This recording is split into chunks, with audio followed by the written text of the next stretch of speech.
આણંદનો famous મગ પુલાવ. કોણે કોણે આણંદમાં આ મગ પુલાવ ટ્રાય કર્યો છે એ મને કોમેન્ટમાં જણાવજો. તો મેં આજે અહીંયા ઘરે બનાવ્યો છે. તો બનાવવા માટે ગેસના બંને બર્નર ઉપર મેં પાણી ગરમ કરવા મૂક્યું છે. એકમાં ભાત ઓસાવીશું અને એકમાં મગને બાફીશું.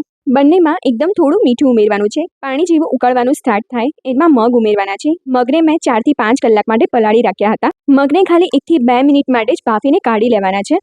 હવે બીજી બાજુ જે ભાત ઓસાવવા માટે પાણી મૂક્યું હતું એ ઉકળી ગયું છે. એમાં લવિંગ, તજ, તમાલપત્ર, ચોખા, તેલ અને લીંબુનો રસ ઉમેરવાનો છે, જેનાથી જે ભાત છે એકદમ સરસ છૂટા છૂટા તૈયાર થશે.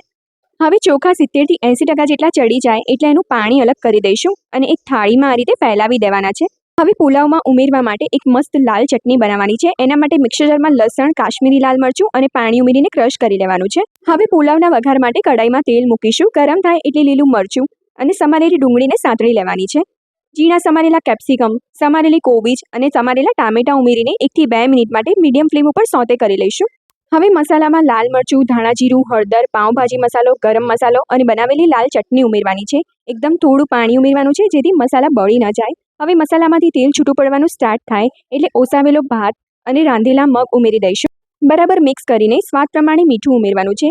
એકવાર સારી રીતે ફરીથી મિક્સ કરી લઈશું અને ઢાંકીને 2 થી 3 મિનિટ માટે ધીમા તાપે પુલાવને થવા દેવાનો છે.